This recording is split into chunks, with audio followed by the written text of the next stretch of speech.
বোনেরা, যারা আজকে গণ অধিকার পরিষদের এই সভাস্থলে বসে আছেন এবং মাইকে যারা দূর দূরান্ত থেকে শুনছেন, সবাইকে সালাম এবং শুভেচ্ছা জানাচ্ছি। আসসালামু আলাইকুম। ইতিহাস ঐতিহ্যের অবিচ্ছেদ্য অংশ ঢাকার পাশেই পার্শ্ববর্তী জেলা নারায়ণগঞ্জের খুবই গুরুত্বপূর্ণ সোনারগাঁয়ে আজকে প্রথমবারের মতো কোনো রাজনৈতিক কর্মসূচিতে এসেছি। আল্লাহর কাছে শুকরিয়া জ্ঞাপন করছি এবং যারা এখানে দাঁড়িয়েছে আমাদের কথা শুনছেন তাদেরকে ধন্যবাদ এবং কৃতজ্ঞতা জানাচ্ছি। আজকে সোনারগাঁও উপজেলা গণ অধিকার পরিষদ কর্তৃক আয়োজিত এই সমাবেশের আলোচনার বিষয় ছিল জুলাই গণ অভ্যুত্থান পরবর্তী জন আকাঙ্ক্ষার রাজনীতি শীর্ষক আলোচনা সভা। জুলাই গণ অভ্যুত্থানে যারা শহীদ হয়েছে তাদের আত্মার মাগফিরাত কামনা করছি, যারা আহত হয়েছে তাদের সুস্থতা কামনা করছি এবং এই আন্দোলনে যারা ক্ষতিগ্রস্ত হয়েছে তাদের মঙ্গল কামনা করছি।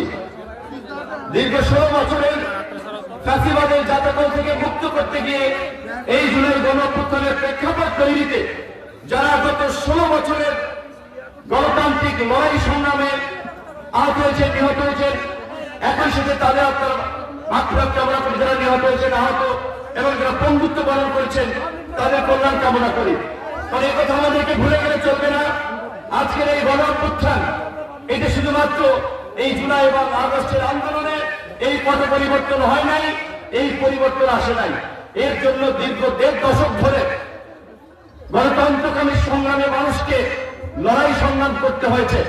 বিশেষ করে এই আন্দোলন সংগ্রামের প্রেক্ষাপট তৈরিতে রাজনৈতিক শক্তিগুলো আওয়ামী ফ্যাসিবাদের বিরুদ্ধে লড়াই করতে গিয়ে আপনারা সকলেই জানেন, যারা আপনাদের প্রতিবেশী বিরোধী দলের অনেক নেতা কর্মী আওয়ামী বিরোধী রাজনীতি করার কারণে মামলার শিকার হয়েছে, খুনের শিকার হয়েছে, গুমের শিকার হয়েছে, এলাকা ছাড়া ছিল। কাজে এই যে রাজনৈতিক শক্তিগুলো একটা ধারাবাহিক লড়াই সংগ্রামের প্রেক্ষাপট এবং এই কোটা সংস্কার আন্দোলনকে কেন্দ্র করে আমাদের ছাত্র যুবক তরুণদের আপসহীন লড়াই এই বিজয় আমাদেরকে এনে দিয়েছে। এই বিজয়ের অংশীদার দেশের প্রত্যেকটি মানুষ। কাজে সেই মানুষের কাছে এই বিজয়ের স্বাদ পৌঁছে দিতে আমরা মনে করি আমাদের এই অভ্যুত্থান পরবর্তী আমাদের নতুন রাজনৈতিক সমঝোতা প্রয়োজন, নতুন রাজনৈতিক বন্দোবস্ত প্রয়োজন। পুরানো রাজনৈতিক বন্দোবস্ত দিয়ে, পুরানো ব্যবস্থা দিয়ে এই দেশ কার্যকর চলবে না, সেটাই জুলাই গণ অভ্যুত্থানের মধ্যে দিয়ে প্রমাণিত হয়েছে। যেই কারণেই আমাদের এই জুলাই গণ অভ্যুত্থানের নেতৃবৃন্দের, ছাত্র নেতৃবৃন্দের পরিষ্কার ঘোষণা ছিল কিন্তু ফ্যাসিবাদী ব্যবস্থার বিলোপ এবং নতুন রাজনৈতিক বন্দোবস্ত। আপনারা জানেন বাংলাদেশের গত 53 বছরের ইতিহাসে আমরা যদি 75 থেকে মুক্তিযুদ্ধের 71-এর পরে 72 থেকে শাসন ব্যবস্থার চিত্র দেখি, 72 থেকে 75 পর্যন্ত মুক্তিযুদ্ধের চেতনার নাম দিয়ে আওয়ামী লীগ এই দেশে কখনো একদলীয় শাসন কায়েম করেছিল, মুক্তিযোদ্ধাদেরকে নিয়ে মুক্তিযোদ্ধাদেরকে হত্যা করিয়েছিল, গুম খুনের একটা নৈরাজ্য তৈরি করেছিল, আওয়ামী লীগের নেতা কর্মীদের অত্যাচার, নির্যাতন, চাঁদাবাজি, লুটপাট, এমনকি এমনও গল্প আছে আওয়ামী লীগের মন্ত্রিসভার শীর্ষ সদস্য ছিলেন, অথচ ওই টঙ্গী ব্রিজের উপর দিয়ে নাকি নতুন বউ নিয়ে যাচ্ছিল, সেটাও আপনার চিন্তাই করে তাদেরকে তুলে নিয়ে ধর্ষণ করেছিল। এমনও বই পুস্তকে এই সমস্ত কথাবার্তা আছে। তো সেই 72 থেকে 75 পর্যন্ত সেই ইতিহাসের বর্বরতা, নির্মমতা আমরা যারা দেখি নাই, আমরা অন্তত গত 16 বছরের আওয়ামী ফ্যাসিবাদের বর্বরতা এবং নির্মমতা দেখেছি। গত 16 বছরে ক্ষমতায় থাকার জন্য 3,500 মানুষকে বিচার বহির্ভূতভাবে হত্যা করেছে, 6 শতাধিক মানুষকে গুম করেছে, রাষ্ট্রীয় বিধিবিধান নিয়ম নীতির চর্চা না করে একটা গণতান্ত্রিক রাষ্ট্রকে একদলীয় শাসন ব্যবস্থায় প্রতিষ্ঠা করেছে, ফ্যাসিবাদী রাষ্ট্র পরিণত করেছে, স্বাধীন সার্বভৌম রাষ্ট্রকে ভিনদেশীদের করগ্রাহ্য পরিণত করেছে, যার ফলে দেশের স্বাধীনতা সার্বভৌমত্বের সংকট থেকে জনগণের মুক্তির জন্য এই গণ অভ্যুত্থান অনিবার্য হয়ে পড়েছিল। এই গণ অভ্যুত্থান হয়তো ছাত্রদের কোটা সংস্কার আন্দোলনকে কেন্দ্র করে না হলে হয়তো অন্য কোনো ভাবে হতো, কিন্তু গণ অভ্যুত্থানটা অনিবার্য হয়ে পড়েছিল। কাজে সেই জন্য আমাদের পরিষ্কার কথা, এই গণ অভ্যুত্থানের জন্য গত 16 বছরের যে ধারাবাহিক সংগ্রাম এবং 36 দিনের লড়াইয়ে আমাদের যে সাহসী যুবক হাজার হাজার তরুণরা জীবন দিয়েছে, প্রাণ দিয়েছে, রক্ত দিয়েছে, সেই তরুণদের রক্ত এবং প্রাণের বিনিময়ে যে পরিবর্তন এসেছে, সেই পরিবর্তনকে স্থায়ী করার জন্য আমাদের নতুন রাজনীতি প্রয়োজন, নতুন নেতৃত্ব প্রয়োজন, নতুন সংস্কৃতির প্রয়োজন। এই সোনারগাঁয়ের কথাই যদি আমরা দেখি, গত 30 বছরের যে পার্লামেন্টারি ডেমোক্রেসির কথা বলা হয়, সামরিক স্বৈরশাসক এরশাদের পতনের পরে গণতান্ত্রিক পদ্ধতিতে গণতান্ত্রিক প্রক্রিয়ায় নির্বাচনের মধ্য দিয়ে যারা ক্ষমতা এসেছে, 5 বছর পর পর ক্ষমতার পালা বদল হয়েছে, কিন্তু জন আকাঙ্ক্ষা কখনোই পূরণ হয় নাই। যারাই ক্ষমতায় গিয়েছে তারাই দখলবাজি, চাঁদাবাজি, জনগণকে জিম্মি করা, উন্নয়নের নামে লুটপাট করা, রাষ্ট্রযন্ত্রকে দলীয়করণ করা, নিজেদের মতো করে পরিচালনা করা, এই পুরানো চালচিত্র আমরা মোটামুটি সবাই গত 33 বছরের পার্লামেন্টারি বা সংসদীয় গণতান্ত্রিক ব্যবস্থায় আমরা দেখেছি। তাই আমরা এই গণঅভ্যুত্থানের অংশীদার ছাত্র জনতা নাগরিকদেরকে বলবো, এই দেশের পরিবর্তনের জন্য, শহীদদের আকাঙ্ক্ষার নতুন বাংলাদেশ বিনির্মাণ করার জন্য আসুন আমরা নতুন রাজনীতি নিয়ে এগিয়ে যাই, নতুন ভাবে এই দেশকে গড়ে তুলি, যেখানে আওয়ামী ফাঁসিবাদের মতো কোনো ফাঁসিবাদ তৈরি হবে না, শেখ হাসিনার মতো কোনো দানব শাসক তৈরি হবে না। গণতন্ত্রের পক্ষে কথা বলতে গিয়ে, মানুষের অধিকারের পক্ষে কথা বলতে গিয়ে, দখলদারদের বিরুদ্ধে কথা বলতে গিয়ে কোন মানুষকে লাশ হতে হবে না, জীবন দিতে হবে না, দেশ ছাড়তে হবে না। বিশেষ করে এই সোনারগাঁয়ের আমার কথা আমি আপনাদের কাছে জানতে চাই, আপনারা বলেন, এই যে সোনারগাঁয়ের মেঘনা নদীকে কেন্দ্র করে নদীর দুই পাশে যে দখলদারি, সড়কের চাঁদাবাজি, সিন্ডিকেট, আওয়ামী লীগ ক্ষমতায় থাকতে আওয়ামী লীগ করেছে, এখন কি সেগুলো বন্ধ হয়েছে? বন্ধ হয় নাই। আওয়ামী লীগের তো পতন হয়েছে, আওয়ামী লীগ দেশে নাই। হাসিনা এবং তার মন্ত্রীরা যান বাঁচাতে কাপড় চুপুর সারাই দেশ ছেড়ে পালাইছে। তাহলে চাঁদাবাজি, দখলবাজি, টেন্ডারবাজি, জনগণকে জিম্মি করা, এই মাফিয়াগিরি করছে কারা?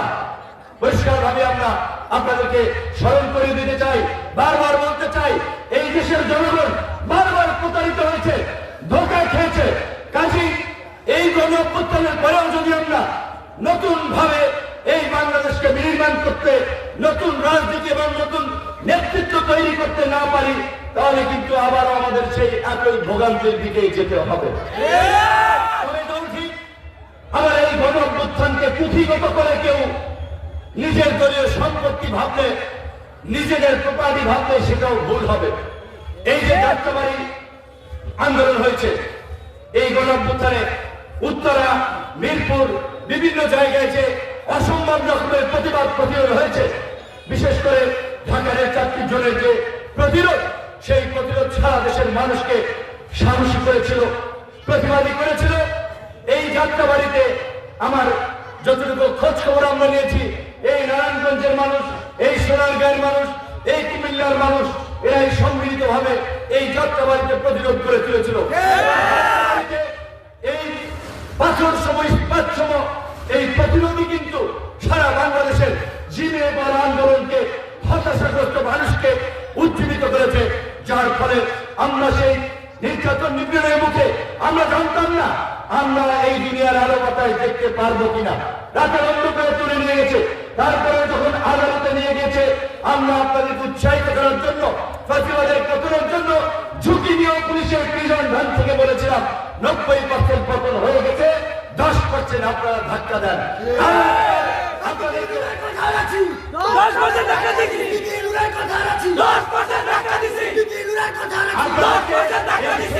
মানুষকে সাক্ষী রেখে বলতে চাই, এই দেশের মানুষ পরিবর্তনের জন্য প্রস্তুত, এই দেশের মানুষ নতুন নেতৃত্বকে বরণ করে নিতে প্রস্তুত।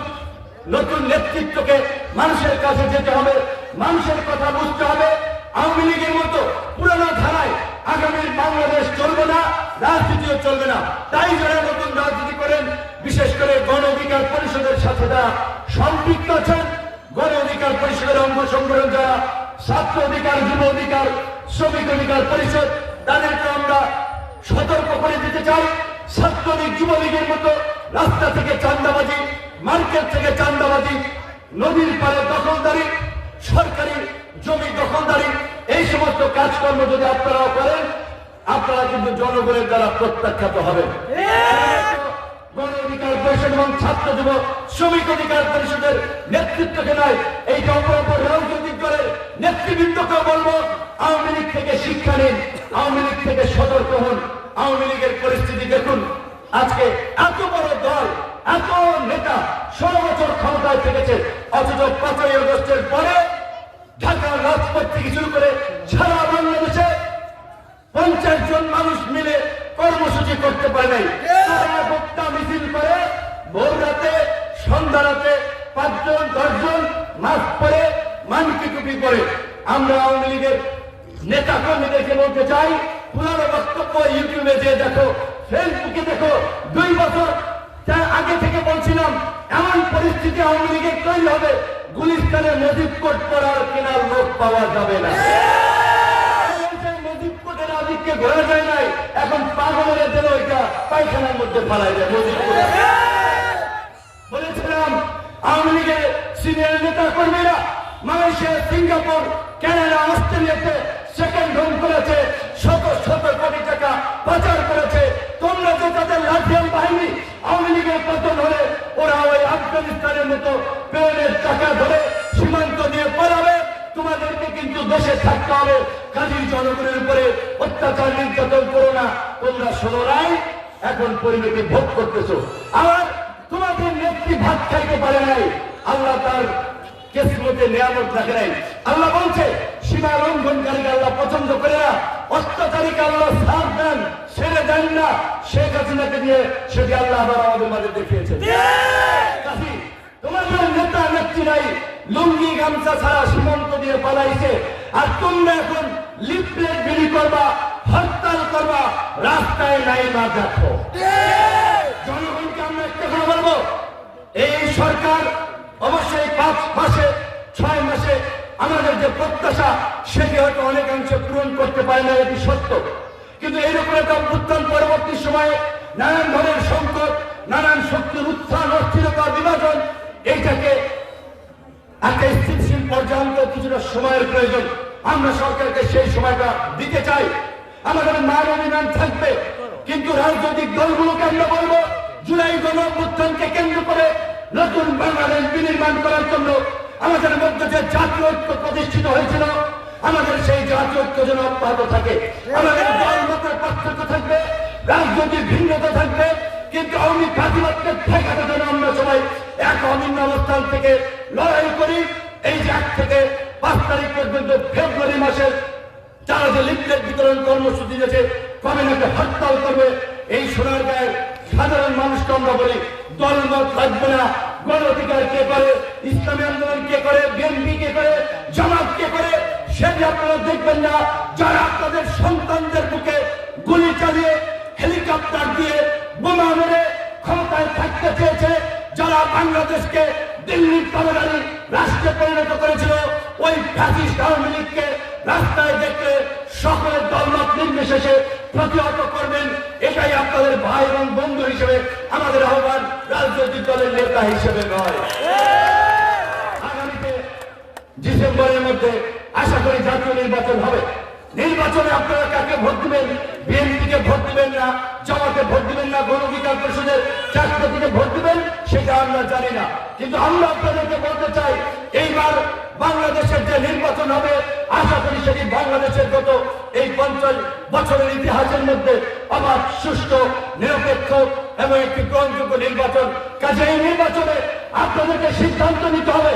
আপনারা কোনো ধান্দাবাজ, চান্দাবাজ, মাফিয়া, দখলদার, সন্ত্রাসীকে ভোট দিয়ে জনপ্রতিনিধি বানাবেন নাকি সাধারণ মানুষ, সমাজ সেবক, নতুন প্রজন্মের প্রতিনিধিদেরকে বেছে দিবেন। Choice is yours.